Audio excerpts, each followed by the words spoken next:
এর আগের মিনি ব্লগে তোমাদের সাথে শেয়ার করেছিলাম দুদিন টানা ট্রেন জার্নি করে ফাইনালি এসে পৌঁছেছি কাশ্মীরের পেহেলগাঁওতে। তারপর পেহেলগাঁওতে একটা নাইট স্টে করার পর পরের দিন সকাল সকাল বেরিয়ে পড়েছিলাম পেহেলগাঁও সাইট সিনের উদ্দেশ্যে। গাড়িতে করে সাইট সিনের উদ্দেশ্যে যাওয়ার সময় চারিপাশের ভিউটা এত সুন্দর ছিল যে দেখে জাস্ট চোখটা জুড়িয়ে যাচ্ছিল।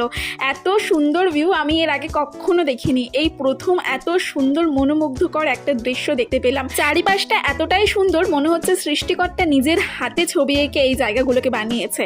খুবই সুন্দর একটা জায়গা। তো আমরা প্রথমে এসে পৌঁছালাম পেহেলগাঁওয়ের চন্দনবাড়িতে।